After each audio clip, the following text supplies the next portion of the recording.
نحمدہ و نصلی علی رسولہ الکریم اما بعد فاعوذ باللہ من الشیطان الرجیم بسم اللہ الرحمن الرحیم السلام علیکم ورحمۃ اللہ وبرکاتہ۔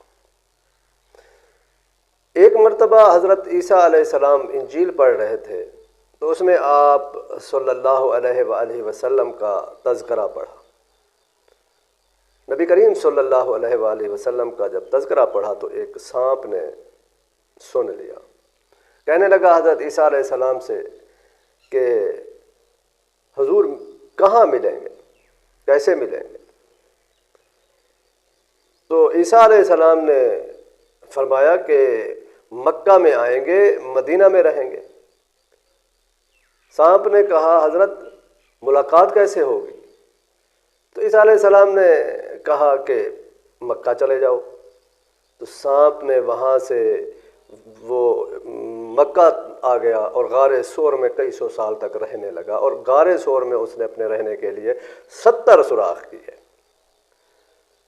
تو جب حضور صلی اللہ علیہ وآلہ وسلم کو اللہ تعالیٰ کی طرف سے حکم ہوا کہ مکہ چھوڑ کے مدینہ چلے جائیں، تو آپ جب جانے لگے، بلکہ پہلے ہی آپ نے ابوبکر صدیق رضی اللہ تعالیٰ عنہ کو حکم دیا کہ تیار رہنا، کسی وقت بھی اللہ کی طرف سے حکم آ سکتا ہے ہجرت کا۔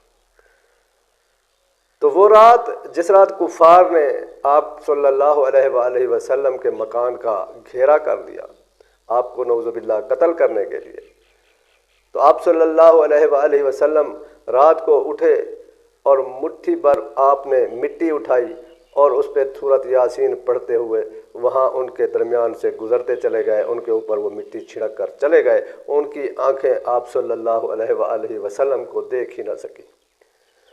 آپ صلی اللہ علیہ وآلہ وسلم بحفاظت کفار کے گھیرے سے نکلے اور صدیق اکبر رضی اللہ تعالی عنہ کے گھر پہنچے۔ ابوبکر صدیق رضی اللہ تعالی عنہ پہلے سے تیار تھے۔ آپ نے یعنی نبی کریم صلی اللہ علیہ وآلہ وسلم نے ابوبکر رضی اللہ تعالی عنہ کو سے فرمایا کہ کیا ابوبکر آپ تیار تھے؟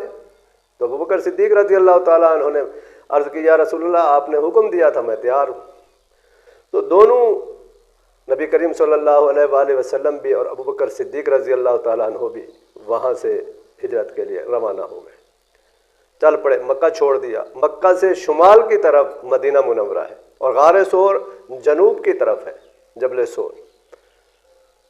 تو آپ شمال کی جانب جانے کی بجائے جنوب کی جانب سفر کیا اور 3 دن غار ثور میں وہاں قیام کیا تاکہ یہ لوگ ادھر ادھر دیکھ بھال کے ہٹ جائیں، راستہ کلیئر ہو جائے، پھر مدینہ کی طرف آپ 3 دن کے بعد ہجرت کر کے چلے گئے۔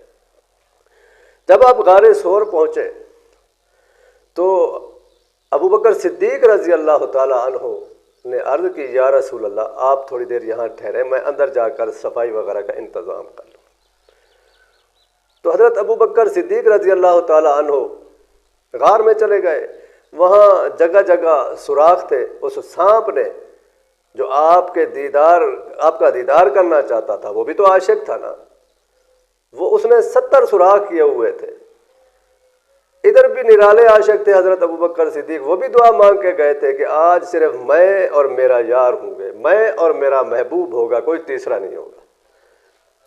تو حضرت ابوبکر صدیق جب غار میں گئے، اس کی صفائی وغیرہ کی، تو ان سوراخوں کو بند کرنے کے لیے آپ نے اپنا عمامہ پھاڑا، آپ نے اپنے کرتا کو پھاڑ کے ان سوراخوں کو بند کیا۔ روایت میں آتا ہے کہ بعض روایت میں آتا ہے کہ 2 سوراخ باقی رہ گئے تھے، بعد میں آتا ہے 1 سوراخ باقی رہ گیا۔ تو جب آپ نے وہ انتظام کر لیے تو پھر آپ نے آواز دی کہ یا رسول اللہ آپ تشریف لے آئیں۔ حضور نبی کریم صلی اللہ علیہ وآلہ وسلم اندر تشریف لے آئے اور ابوبکر صدیق رضی اللہ تعالی عنہ کی گود میں اپنا سر مبارک رکھا اور سو گئے۔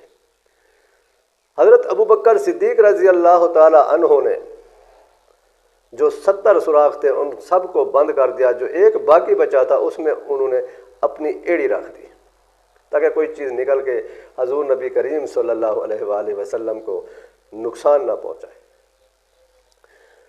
تو جیسے ہی آپ صلی اللہ علیہ وآلہ وسلم سو گئے تو حضرت ابوبکر صدیق رضی اللہ تعالیٰ عنہ آپ صلی اللہ علیہ وآلہ وسلم کے چہرے مبارک کو دیکھتے رہے اور ایڑی تھے، اب اس سوراخ کو بھی بند کر دیا۔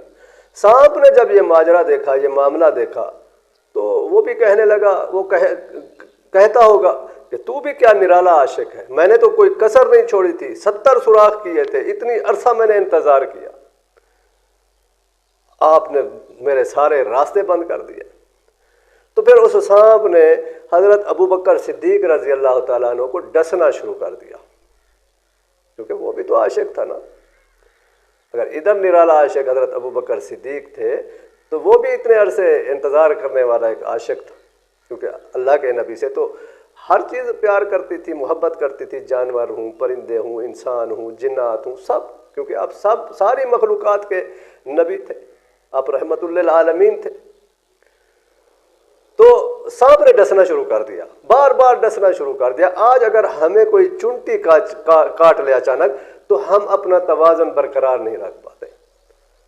اگر کوئی ہمارے اوپر چھپکلی آ گرے تو ہمارا جسم ادھر ادھر ہونے لگ جاتا ہے اچانک سے۔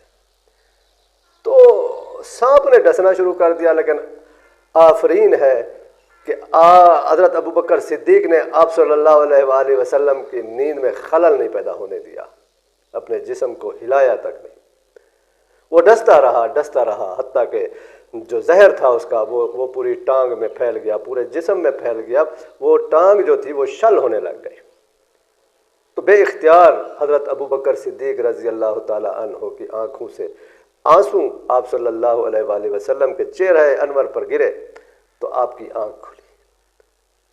تو جب یہ کیفیت دیکھی تو حضور صلی اللہ علیہ وآلہ وسلم نے جلدی سے پوچھا، ابو بکر کیا ہوا؟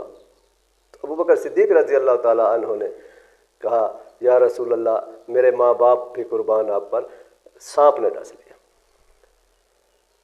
تو حضور نبی کریم صلی اللہ علیہ وآلہ وسلم نے اپنے لعاب مبارک کو ان کی ایڑی پر لگایا تو وہ زہر کا جو اثر تھا وہ ختم ہو گیا۔ جب حضرت ابوبکر صدیق رضی اللہ تعالیٰ عنہ نے وہاں سوراخ سے اپنی ایڑی ہٹائی، ٹانگ ہٹائی، تو وہ سانپ جو تھا وہ باہر نکل آیا اور وہ کھڑے ہو کر حضور صلی اللہ علیہ وآلہ وسلم کا دیدار کرنے لگا۔ جب وہ دیکھ چکا تو پھر نبی کریم صلی اللہ علیہ وآلہ وسلم نے اسے حکم دیا کہ اب تیرا کام ہو چکا ہے، لہذا تو چلا جا، مجھے اور ابو بکر کو یہاں رہنے دے۔ تو سانپ چلا گیا۔ تو دیکھیں یہ کیفیات ہوتی ہیں، یہ درد ہوتا ہے، یہ سوز ہوتا ہے، یہ وارفتگی ہوتی ہے، یہ ہوتی ہے محبت۔ یہ جب کیفیات انسان کے اندر آ جاتی ہے تو پھر اس کے سارے شوق جو اور ہوتے ہیں وہ ختم ہو جاتے ہیں، مہنگی گاڑیوں کے، اچھے کپڑوں کے، اچھے گھر کے، یہ شوق پھر اس کے شوق نہیں رہتے۔ پھر اس کی صرف یہی خواہش ہوتی ہے کہ کوئی ہو ایسا جو میرے یار کا تذکرہ چھیڑ دے، جو میرے محبوب کا تذکرہ چھیڑ دے، جو میرے محبوب کی شان میں اشعار پڑھے، کوئی ایسا رہنما مل جائے جو مجھے میرے محبوب تک پہنچا دے۔ تو اللہ تعالیٰ سے دعا ہے کہ اللہ پاک ہمیں اور ہماری اولادوں کو، ہماری نسلوں کو نبی کریم صلی اللہ علیہ وآلہ وسلم کا وفادار بنائے، عاشق بنائے، سچا اور کھرا، اور غلام بنائے۔ آپ صلی اللہ علیہ وآلہ وسلم کے غلامی میں ہمیں موت آئے۔ آمین۔ وآخر دعوانا ان الحمد للہ رب العالمین۔